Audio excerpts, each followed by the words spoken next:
या रसूल अल्लाह। आवाज आई? जी। आवाज में कमी तो नहीं थी कोई?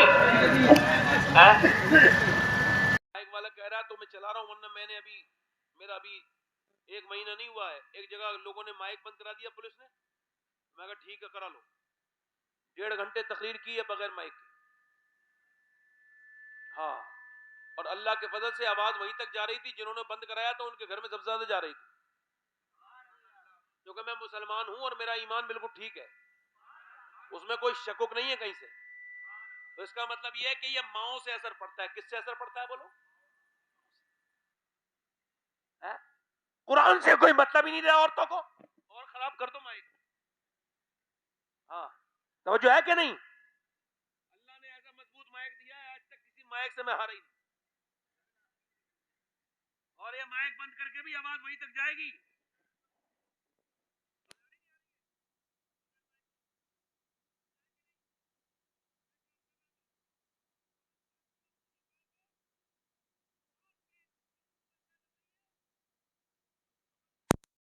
और वो जो मियाँ ने ताबीज दिया था 2-2.5 रुपए का, महंगा था ना ताबीज वो, तो उसको अपने सीने से लगाए फिर रही है बेवकूफ। सारे मियाँ के ताबीज एक तरफ है और मेरे नबी का कुरान जो नबी ने दिया है वो एक तरफ है। दुनिया के ताबीजों से बरकत नहीं होती, कुरान पढ़ने से बरकत होती। सुभान अल्लाह, सुभान अल्लाह। कुरान पढ़ने से बरकत होती, ताबीजों से बरकत नहीं होती। हालांकि ताबीज की बरकत का मैं मुमकिन नहीं, मगर एक बात कह रहा हूँ, इतने ताबीजों कुरान पीछे चला गया। आप तवज्जो करो मेरी तरफ, और करो मेरी तरफ, मैं जो आपसे अर्ज कर रहा हूँ। एक लड़की ही वो गैर मुस्लिम, उसकी मुसलमान सहेली थी। कौन थी बोलो? बंद, कौन सा माइक चल रहा है? ये बंद करो, इसको बंद करो, बंद करो इसे।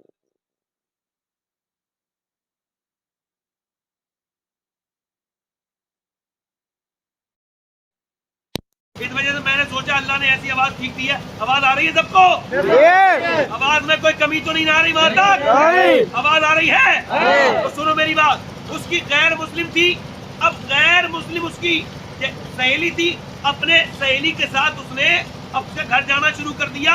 उसकी अम्मी कुरान पढ़ाती थी, तो इस गैर मुस्लिम लड़की ने भी कुरान पढ़ी। जोर से बोलो जरा, सुभान अल्लाह। गैर मुस्लिम ने क्या पढ़ लिया बोलो? कुरान पढ़ लिया, और कुरान नाजरा खत्म करने के बाद फिर हाफिजा भी कर लिया।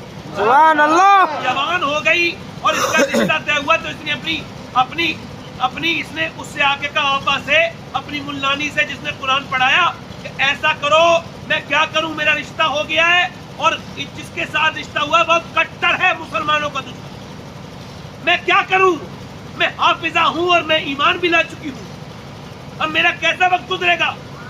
तो उसने कहा ऐसा है, जिस कुरान से तू मोहब्बत करती है वही कुरान तेरा साथ है। जोर से तो बोलो यार, कुरान से तू मोहब्बत करती है वही कुरान तेरा साथ देगा, वही कुरान तेरा साथ देगा। अब सुनो, ये अपने घर गई, इसकी शादी हुई, और जब शादी हुई तो इसकी जो मुल्लानी थी जिसने कुरान पढ़ाया था, उस औरत ने इसे छुपा के तोहफे में कुरान दे दिया और कहा मेरा वही जाके खोलना, मेरे दिल का यही ख्वाहिश है। इसने वहीं जाके कुरान खोला। खैर शादी हो गई, 2 बच्चे भी हो गए, मगर जब इसका आदमी चला जाता दफ्तर तो ये अकेले कुरान पढ़ती थी, सुभान अल्लाह। और बंद करके कमरा रोती थी और कहती थी, अल्लाह मेरे बच्चों को भी मुसलमान बना दे और मेरे चोर को भी ईमान की तौफीक दे दे। अल्लाह का करना ये हुआ, तबीयत खराब हुई और जब दिखा के आया तो आके रोने लगा, सर पीट के रोया। बीबी ने कहा क्या हुआ? तो बड़े मियां नाउम्मीद होके फूट के रो के बोला, मुझे कैंसर हो गया, डॉक्टर कहते हैं आखिरी स्टेज है, तू बचेगा ही नहीं। तो उस औरत ने कहा, एक बात मैं तेरे मान लेती हूँ और एक कहना तू मेरा मान ले। मेरा कहना यह है कि मैं तेरा इलाज करूंगी, जो अगर आप ठीक हो गए तो आपको जो मैं कहूँ वो मान लेना। उसने कहा ठीक है मान लो। उसने कहा ठीक है मान लो।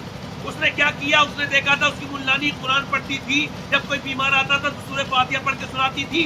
इसने सूरह फातिहा पढ़ के दम करना पानी पे शुरू कर दिया और पिलाना शुरू कर दिया। वो बोला क्या पढ़ के दम करती है, क्या तुझे इससे क्या मतलब? उसने 2 महीने पानी पिलाया। 2 महीने के बाद जब चेकअप करा के आया तो डॉक्टर ने देख के आंखें फैला ली और देख के रिपोर्ट बोला, ऐसा लगता है तुझे कभी कैंसर था ही नहीं। सुभान अल्लाह सुभान अल्लाह अपने घर आया, आके बोला ये बता क्या पढ़ के तूने मुझे सिखाया, क्या पढ़ के मुझे पिलाया? कहा क्या हुआ? कहा बात ये हुई है, क्या पढ़ के पिलाया? कहा बात बता पहले। कहा बात ये, डॉक्टर ये कहता है कि तुझे कैंसर कभी था ही नहीं, ऐसा लग रहा है तेरी रिपोर्ट से सारा कैंसर बिल्कुल ठीक हो गया। ये बता किससे इलाज किया है? कहा उसी कुरान से इलाज किया है जिससे तू नफरत करता है, जिससे तुझे नफरत है, उसी कुरान से इलाज किया है। और मेरे भाइयों सुनो, वो आदमी बोला मेरी बीबी ऐसा कर, मुझे कलमा पढ़ा के मुसलमान कर दे। जिस कुरान को मैं मानता नहीं था तब उसने तासरा किया, जब मैं मान जाऊंगा तो वो कुरान के सुभान अल्लाह अल्लाहु अकबर या रसूल अल्लाह जिंदाबाद जिंदाबाद अल्लाहु अकबर या रसूल अल्लाह। आवाज आई? जी आवाज में कमी तो नहीं थी कोई? माइक वाला कह रहा है तो मैं चला रहा हूँ, वरना मैंने मेरा अभी 1 महीना नहीं हुआ है। एक जगह लोगों ने माइक बंद करा दिया पुलिस ने, मैं कहा ठीक है करा लो। 1.5 घंटे तकरीर की है बगैर माइक के। हाँ, और अल्लाह के फजल से आवाज वहीं तक जा रही थी, जिन्होंने बंद कराया था उनके घर में सबसे ज्यादा जा रही थी, क्योंकि मैं मुसलमान हूं और मेरा ईमान बिल्कुल ठीक है, उसमें कोई शकुक नहीं है कहीं से। तो इसका मतलब यह है कि यह माओ से असर पड़ता है। किससे असर पड़ता है बोलो? हजरत अली कहते हैं, आखिरी रिवायत पढ़ के मैं अपनी खत्म कर रहा हूं, और फिर हमारे मोहम्मद अली भाई इंशाअल्लाह पढ़ेंगे इंशाअल्लाह। दिल लग रहा है आप लोगों का? नहीं लग रहा? अब सुनो, मैं ये कह रहा हूं कि हजरत अली फरमाते हैं मेरी शादी हुई और मैं अपने दुल्हन के कमरे में गया।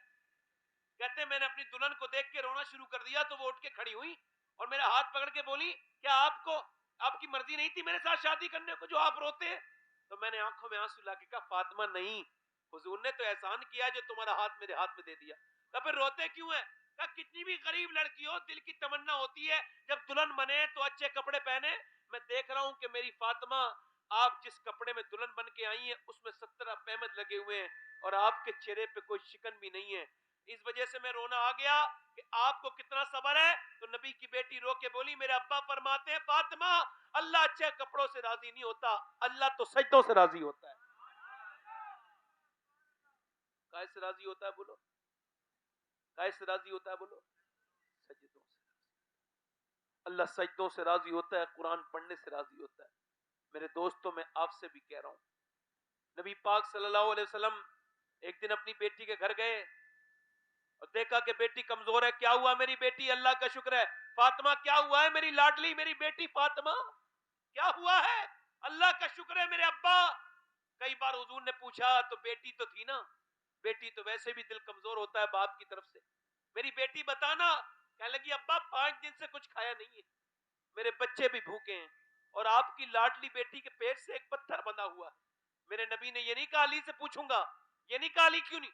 हुजूर आगे बढ़े, सर पे हाथ रखा, फरमाया मेरी फातिमा, अगर तूने आज 5 दिन से कुछ नहीं खाया है तो तेरे बाप को 9 दिन हो गए, मेरे पेट से 2 पत्थर बंध रहे हैं। मेरी फातिमा, मैंने 9 दिन से कुछ नहीं खाया और दुनिया मोमिनों के लिए नहीं है, आले मोहम्मद के लिए नहीं है। अल्लाह अकबर। मेरी अम्मी आयशा फरमाती हैं, जब हुजूर के पेट पे पत्थर बनते थे, अल्लाह अकबर, मेरे नबी पाक खजूर की गुठलियां फेंकते नहीं थे, बल्कि खजूर की गुठलियां जब आपको फाका पड़ता था तो चूस लेते थे और पानी पीते थे। एक दिन बैठ के नमाज पढ़ रहे थे, सहाबा कराम ने कहा, या रसूलल्लाह, हमने आपको कभी बैठ के नमाज पढ़ते नहीं देखा, क्या बात है? इरशाद फरमाया, मेरे सहाबा, मैंने कई दिन से खाना नहीं खाया है, मुझसे खड़ा नहीं हुआ जाता भूख की वजह से। अल्लाह अकबर। पेट से जब पत्थर बनते थे तो कोई दुआ मांगते थे नबी? हाँ, एक दुआ मांगते थे, क्या? अल्लाह मुझे खाना दे दे? नहीं। या अल्लाह मेरे बच्चों को खाना दे दे? नहीं। दुआ मांगते थे, हाथ उठाते थे, अल्लाह मेरी उम्मत कभी भूखी ना मरे। मेरे मुफ्ती आजम फरमाते, खाते हैं तेरे दर का, पीते हैं तेरे दर का, पानी है तेरा पानी, दाना है, हम सबको मरना है, मौत आनी है, मेरी बहनों को भी, मेरे भाइयों को भी। तौबा कर लो अल्लाह से, गुनाहों से जो मैंने आपके सामने बयान किया उस पर गौर करना, अपनी मौत के बारे में सोचना। अल्लाह बड़ा करीम है, अल्लाह बड़ा रहीम है, वो माफ करने वाला है, वो करम करने वाला है, उससे माफिया मांगो। एक औरत एक आदमी के पास आई, कहने लगी मुझे कुछ दे दे अल्लाह के नाम पे, मेरे बच्चे भूखे हैं। उसने कहा कि मेरे बच्चे की मुझे कोई मतलब नहीं, मैं तो औरतों का शौकीन हूं, तू मेरे पास रात को आ जाना, मेरी ख्वाहिश पूरी कर देना, मैं तुझको दे दूंगा। उसने कहा मैं जिस्म नहीं बेचूंगी, मगर फिर आई दोपहर को, कह लगी मेरे बच्चे बेहोश हो गए, भूख की वजह से कुछ दे दे, मैं रात को आ जाऊंगी, जो तेरा दिल चाहे कर लेना। वो चली गई, खाना खिला के घर में आई, रात को इसके कमरे में पहुंच गई, इसने इसके हाथ लगाया, कांप लगी। और रोती क्यों है? पैसे तुझे नहीं मिले जो इतना रो रही है? कि पैसे सब कुछ थोड़ी होते हैं, ईमान भी कुछ होता है। का क्या मतलब? का जब मैं खाना खाती हूँ, जब मैं सजदा करती हूँ, तब भी अल्लाह देखता है, मैं अपना जिस्म बेच रही हूँ तब भी अल्लाह देख रहा है। अल्लाह अकबर। वो बोला अच्छा तू इतना डरती है, क्या मैं तुझे अपनी बहन बनाता हूँ? वो बोली कि ए मेरे मालिक, अगर मेरे बच्चे बीमार ना होते और मेरे बच्चे भूखे ना होते तो मैं अपना जिस्म नहीं बेचती, कभी नहीं बेचती। उसका दिल बदल गया। अब जब मैं तुझे अपनी बहन बनाता हूँ, जब चली गई वो तो सारे पैसे दे दिए, सजदे में गिर के रोने लगा, बहुत रोया। और जब रात को रो के सो गया, सुबह को दरवाजे पे दस्तक हुई, कौन? कहा मैं। दरवाजा खोलो। दरवाजा खोला, आपका नाम क्या है? कहा मैं बाद में बताऊंगा, आप अपना नाम बताओ। कहा मेरा नाम तो ये है। कहा मैं अल्लाह का नबी मूसा हूं, अल्लाह ने तुझे सलाम भेजा है।